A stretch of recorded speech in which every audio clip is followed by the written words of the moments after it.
Bilby, desert rabbit fighting for survival. The story of Australia's Easter hero. Visual, slow drone sweep over the spinifex plains of the Tanami Desert at twilight. The light is golden, fading to a deep ochre. Text on screen. The Architect of the Dune. Introduction. The Outback's best-kept secret. Australia is a land defined by its extremes, and in the heart of our arid interior, survival is a game of high-stakes engineering. While the world looks to the rabbit as a symbol of spring, we have something far more ancient, far tougher, and infinitely more important to the health of our bush. Meet the Greater Bilby, Macrotes lagotes. With its oversized ears and silken blue-grey fur, it looks like a creature out of a fairy tale.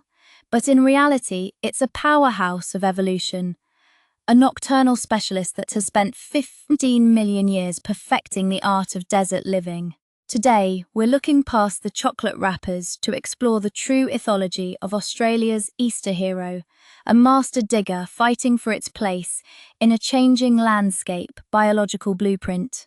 Built for the heat to survive in places like the Pilbara or the Simpson Desert, you need more than just luck. You need a specialized toolkit.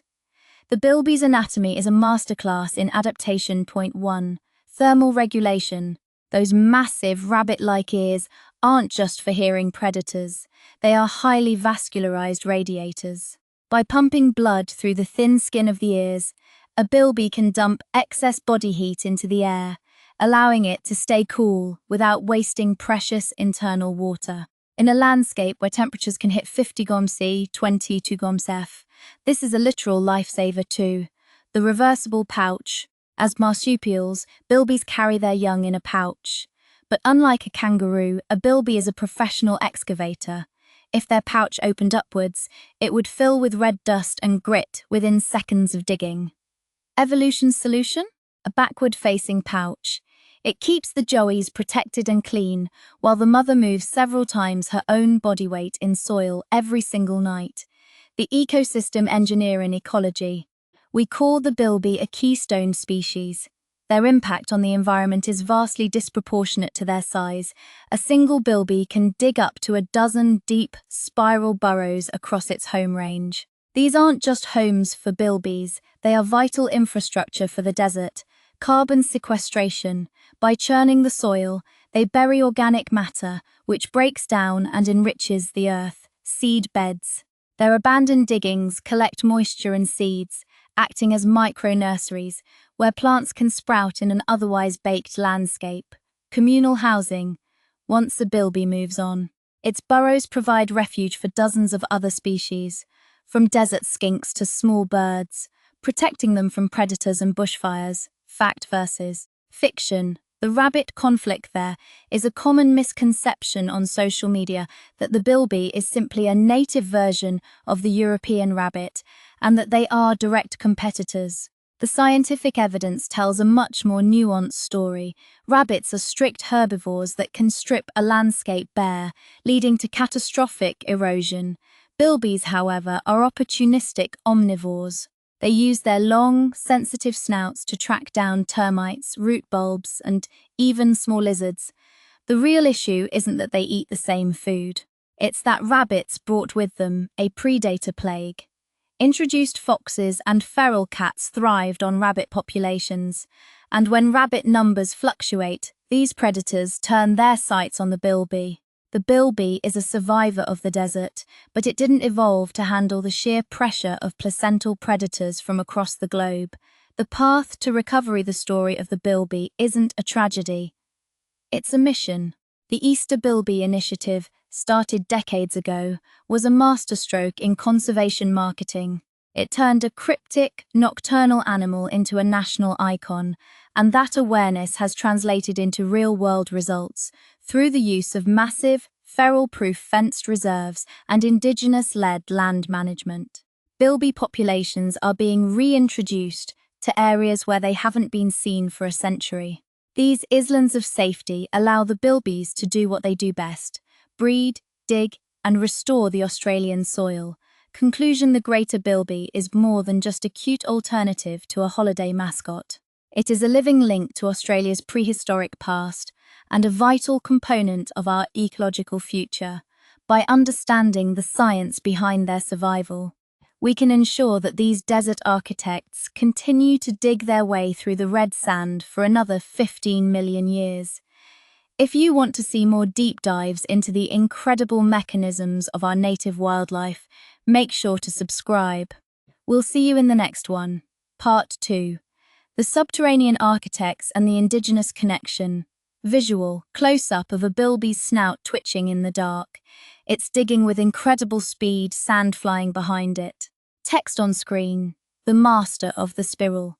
The geometry of survival in Part 1. We touched on the bilby's physical prowess, but to truly understand this animal, we need to go underground. A bilby doesn't just dig a hole. It constructs a masterpiece of subterranean engineering. Their burrows are distinctive, a steep, spiraling tunnel that can descend over 2 meters into the earth. Why the spiral? It's a clever bit of physics. The corkscrew shape creates a natural airlock system, trapping humidity and maintaining a remarkably stable temperature while the surface world bakes or freezes. But there's a tactical reason too. If a predator like a goanna or a snake enters the tunnel, the tight turns and vertical drops make it incredibly difficult to corner the bilby. The bilby can use its powerful hind legs to wall off sections with loose sand in seconds, effectively vanishing behind a dirt door. The night shift. A sensory masterclass while most of the desert sleeps, the bilby is flat out. Despite those big, beautiful eyes, their vision isn't their primary tool. In the pitch black of a moonless night, the bilby relies on a sophisticated combination of olfactory tracking and seismic sensitivity. The snout, their long pink nose, is constantly twitching, detecting the faint scent of buried seeds or the chemical signatures of termites deep within a mound. The tongue, much like an echidna, the bilby has a long, slender, and slightly sticky tongue. Once they've breached an insect gallery, that tongue darts in to harvest high-protein tucker with surgical precision, myth-busting.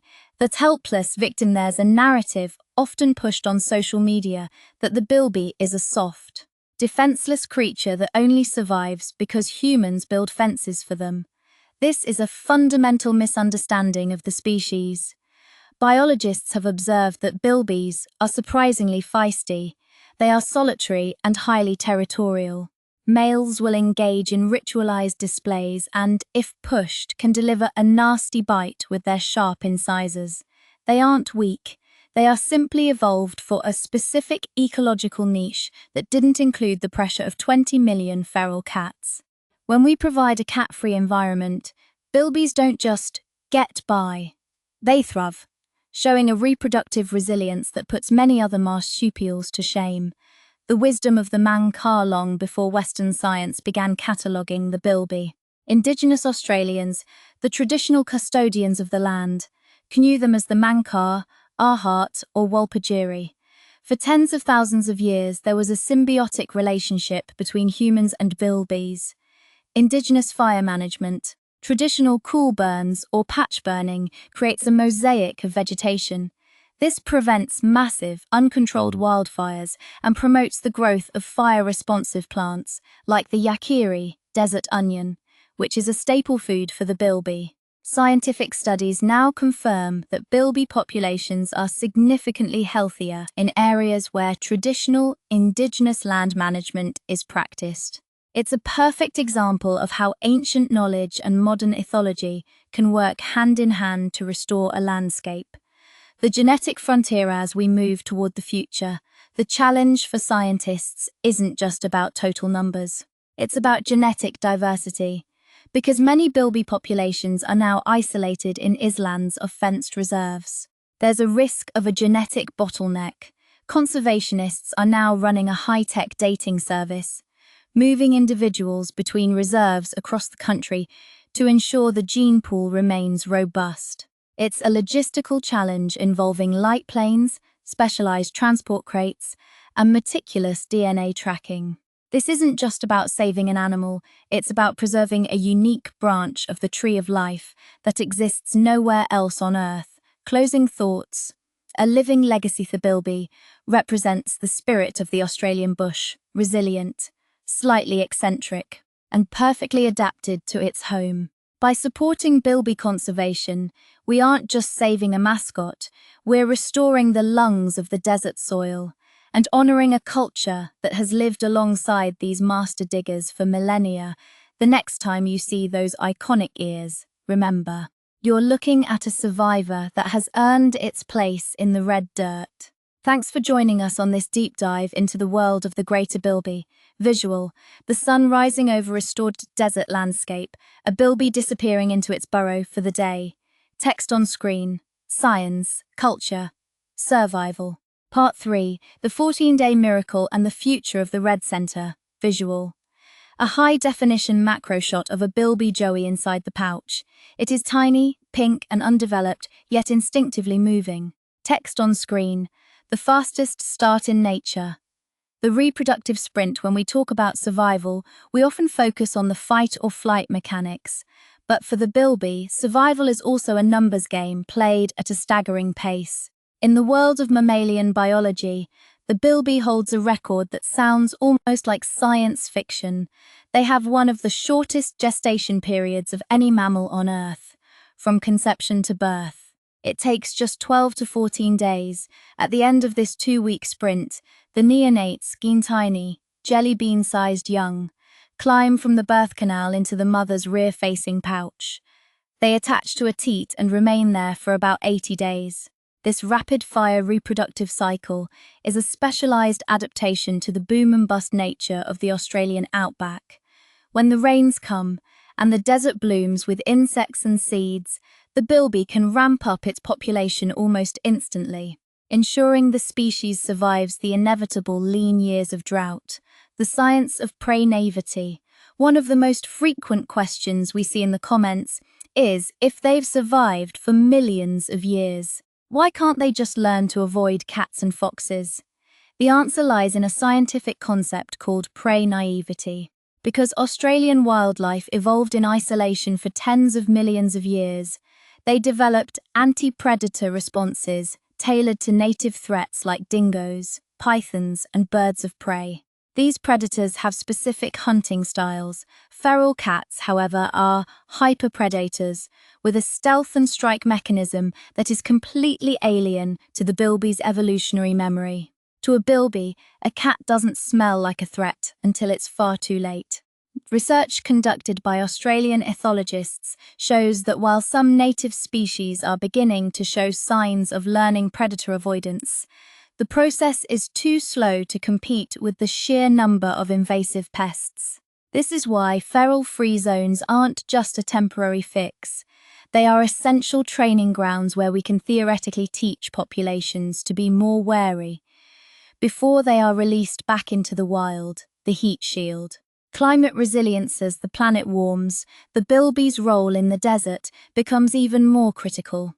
They are, quite literally, heat shields for the outback. During extreme heat waves, the temperature inside a bilby burrow can be up to 10 degrees Celsius cooler than the surface. This creates a thermal refuge. Scientists have used remote camera traps to document a who's who of Australian wildlife, from hopping mice to bearded dragons, using abandoned bilby burrows to survive the midday sun. By protecting the bilby, we are inadvertently protecting a whole suite of smaller species that don't have the strength to dig their own deep climate shelters, the Great Bilby Census. High-tech conservation, the modern fight to save the bilby, has moved beyond the shovel and the fence. We are now in the era of citizen science and AI. The Great Bilby Census involves Indigenous rangers and volunteers trekking across the red dirt to identify sign, tracks, scats, and diggings. But the real game changer is the use of AI-powered camera traps.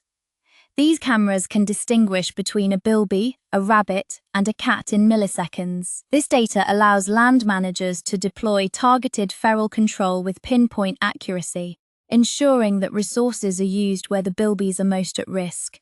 The Easter Heroes Legacy. We started this series by asking if the bilby is more than just a mascot. The evidence is clear.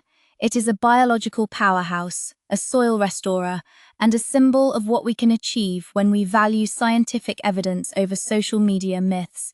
The Easter Bilby campaign did more than just sell chocolate. It shifted the Australian psyche. It proved that we would rather celebrate a quiet, hard-working engineer of our own soil than an invasive species that disrupts our fragile balance. The story of the Bilby isn't over. As long as there are people willing to protect the feral-free fences and indigenous rangers managing the fire-scarred plains, this ancient survivor will continue to dance across the spinifex under the desert stars. Thank you for joining us for this 3-part deep dive. The Australian bush is full of these hidden stories, complex, beautiful, and worth fighting for. If you've enjoyed this documentary-style look at our native wildlife, hit the like button and let us know in the comments which Outback architect we should cover next. Cheers for watching. Visual, a final cinematic slow-motion shot of a bilby hopping away into the scrub as the first stars appear, fade to black. Text on screen, support native conservation. Part 4, the chemistry of survival and the new Australian identity. Visual, a sweeping sunset over the MacDonnell Ranges. The red rock glows as if lit from within. Text on screen, the waterless wonder. The alchemy of metabolic water throughout this series. We've looked at the bilby's physical and behavioural tools, but their most impressive feat of survival happens at a molecular level. In the deepest parts of the Great Sandy Desert, surface water is non-existent for years at a time. While most animals would perish, the bilby doesn't even notice. The bilby is one of the few mammals capable of living its entire life without ever taking a drink of standing water. They achieve this through a process called metabolic water production. When a bilby digests its tucker, be it a succulent root, a fatty seed, or a moisture-rich termite, its body breaks down the carbohydrates and fats. A byproduct of this chemical reaction is H2O. While we humans lose water just by breathing, the bilby's internal refinery is so efficient that it can extract every necessary drop from its food. This isn't just a neat trick. It's the ultimate evolutionary insurance policy against the brutal Australian drought. Comparison, the migrator versus. The persister. To appreciate the bilby's strategy, we have to compare it to the other icon of the outback, the red kangaroo. The kangaroo is a migrator. When the land dries up, it uses its incredible energy-efficient hop to travel hundreds of kilometers in search of greener pastures. It's a strategy of movement. The bilby, however, is a persister. It doesn't run from the drought, it digs beneath it. By staying put and maintaining its complex burrow systems, the bilby avoids the massive energy cost of travel. It gambles on its ability to find moisture where others see only dust. In terms of arid zone ethology, the bilby is the anchor of the desert ecosystem, proving that staying power is just as effective as speed. Correcting the dead-end myth there is a persistent, cynical myth often found in social media debates. The idea that species like the bilby are evolutionary dead ends that are naturally fading away. This is not only scientifically incorrect, but it's also a dangerous misunderstanding of ecology.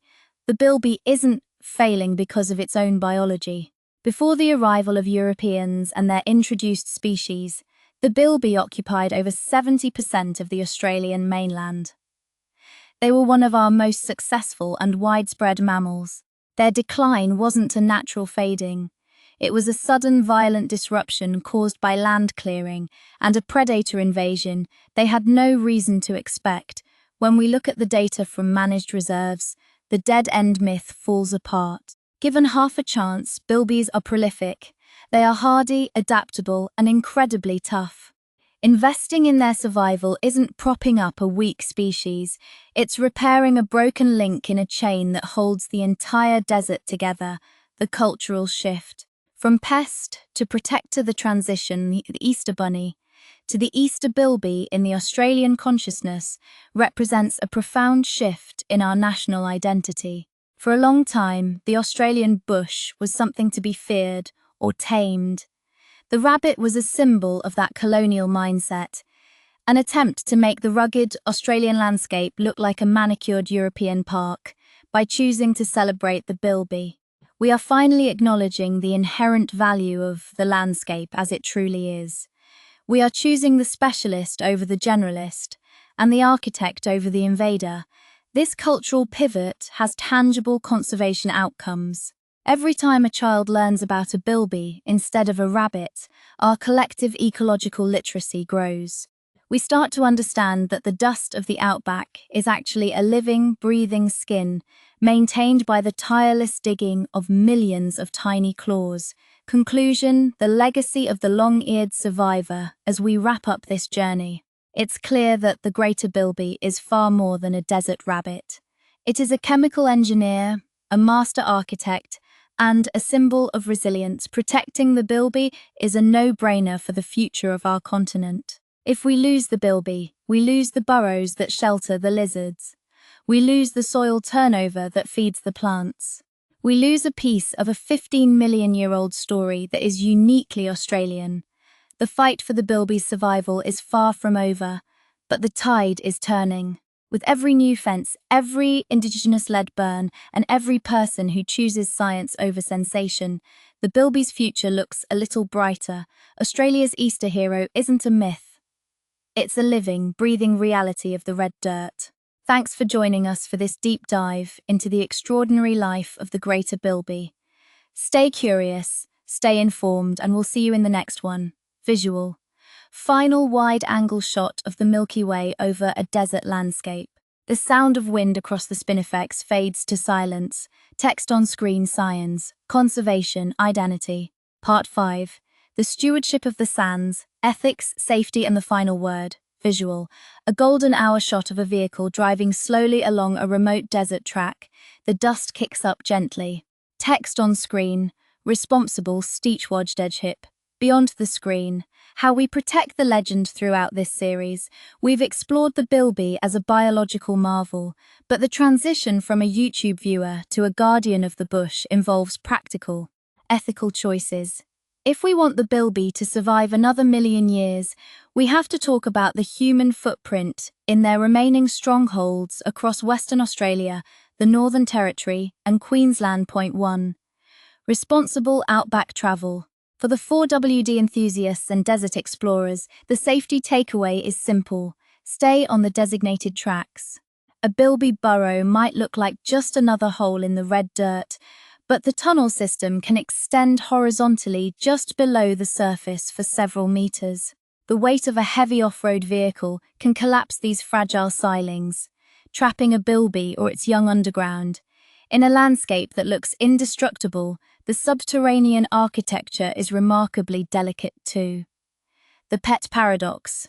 It's a hard truth for many to hear, but domestic pets, even the most well-behaved ones, are a major variable in the survival of fringe-dwelling wildlife. If you live or travel near known bilby habitats, the ethical choice is to keep domestic cats indoors and dogs on a lead or within secure yards. It's not just about direct predation.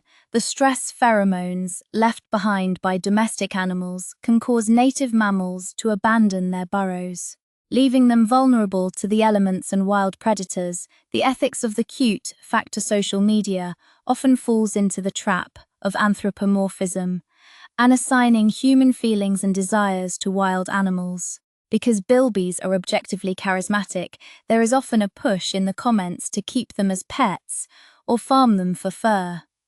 From an ethological perspective, this is a dangerous road.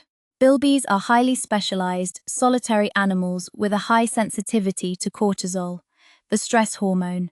They thrive on silence, specific soil compositions, and the complex social structures of the wild. To domesticate the bilby is to strip away the very traits that make it a desert survivor. The most ethical way to appreciate a bilby is through a long-range lens or by supporting the professional organizations that manage their wild reintroduction. The barometer of the bush. So, why does all of this matter? Why have we spent 4 parts deconstructing the life of a single, small mammal? In ecology, we often view the bilby as a barometer species. If the bilby is thriving, it means the soil is being aerated, the termite populations are in balance, and the native seed bank is being properly managed. Conversely, if the bilby is disappearing, it's a warning sign that the entire ecosystem is running lean. Saving the bilby isn't an act of charity, it's an act of continental maintenance. By ensuring they have the space to dig and the safety to breed, we are securing the future of the entire Australian interior. A strong final thought. The quiet hero. We often look for heroes in the loud and the large, the roaring lion or the towering gum tree. But the story of the bilby teaches us that true heroism is often quiet, subterranean, and incredibly persistent. The bilby doesn't ask for our attention. It doesn't need our praise. It simply needs us to stop making its impossible life even harder. It has survived the drying of the continent, the ice ages, and the arrival of humans. It is a living testament to the fact that you don't have to be the biggest to be the best. You just have to be the best adapted. As we finish this series, remember, the red dirt of the Outback isn't just ground. It's a living, breathing machine, and the bilby is its most important operator. Next time you look out at the vast Australian horizon, know that somewhere under that sand, a pair of long ears is listening, a pink snout is twitching, and a small, determined architect is busy keeping the desert alive. This has been our deep dive into the story of Australia's Easter hero. If you've learned something new or gained a new respect for our native wildlife, thank you for your time. Your curiosity is the first step in conservation. Cheers for watching, and stay wild. Visual. A final, slow fade to black over a silhouette of a bilby pausing on a sand dune under a massive shimmering moon. Text on screen: respect the architect, protect the bush, the end.